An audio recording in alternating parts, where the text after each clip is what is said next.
நேரத்தை சரியாக பயன்படுத்தினால் வாழ்க்கை மாறும்.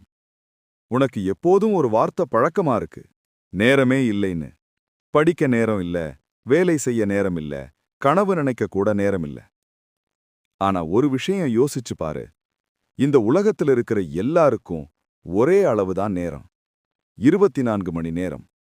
அப்போ ஏன் சிலர் வாழ்க்கையில் மேல போறாங்க, சிலர் அதே இடத்திலேயே நிக்கிறாங்க? காரணம் இதுதான். நேரம் இல்லாதவர்கள் இல்லை, நேரத்தை மதிக்காதவர்கள்தான் இருக்கிறார்கள். நேரம் இது பணம் மாதிரி இல்ல. இழந்தா திரும்ப சம்பாதிக்க.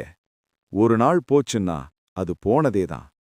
காலையில கண் திறக்கிறோம், மொபைல் பார்க்கறோம், இன்னும் 5 நிமிஷம் ஒன்னு தூங்குறோம். அந்த 5 நிமிஷம் அப்படியே 30 நிமிஷமா மாறும். பிறகு அவசரம், பணி, படிப்பு, சோர்வு. சாயங்காலம் வந்ததும் இன்னைக்கு எதுவுமே செய்யலையேன்னு ஒரு மனசுக்குள்ள குற்ற உணர்ச்சி. இரவு திரும்ப மொபைல், திரும்ப வீணாகும் நேரம். இப்படித்தான் ஒரு நாள், ஒரு வாரம், ஒரு வருஷம் நம்ம வாழ்க்கையிலிருந்து அமைதியா நடந்து போயிடுது. நீங்க வெற்றி பெற்றவர்களை பார்த்திருப்பீங்க. அவர்களும் நம்ம மாதிரிதான். அதே ஊர், அதே பஸ், அதே பிரச்சனைகள். ஆனா ஒரே ஒரு வித்தியாசம். அவர்களுக்கும் நமக்கும் 24 மணி நேரம்தான். ஆனா அவர்கள் நேரத்தை ஆளுறாங்க, நேரம் அவர்களை ஆளல. நம்ம சொல்வோம், நாளை பார்க்கலாம், நாளை தொடங்கலாம். ஆனா வாழ்க்கை சொல்லுது, நாளை இல்லை, இன்றுதான் வாழ்க்கை. இன்று நீ செய்த சிறு முயற்சிதான் நாளை பெரிய மாற்றமா மாறும். ஒரு மனிதன் இருந்தான். அவனும் தினமும் சோர்வாதான் இருந்தான். ஆனா ஒரு நாள் முடிவெடுத்தான்.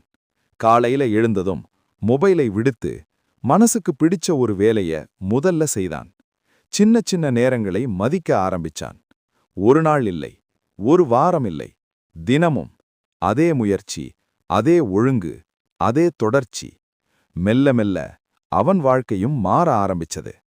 நேரத்தை மரியாதை செய்தா நேரம் உன்னை உயர்த்தும். இப்போ உன்னிடம் ஒரு கேள்வி. இந்த நாளை நீ வீணாக்க போறியா, இல்ல உன் கனவுக்காக பயன்படுத்த போறியா? நினைவில் வை, நேரத்தை நீ கட்டுப்படுத்தினால் வாழ்க்கை உன் கட்டுப்பாட்டில் வரும். இந்த வார்த்தைகள் உன் மனச தொட்டிருந்தா லைக் பண்ணு, ஷேர் பண்ணு, சப்ஸ்கிரைப் பண்ணு. இன்றிலிருந்து நேரத்தை வீணாக்காதே. அதே நேரம்தான் நாளை உன் வாழ்க்கையை உருவாக்கும்.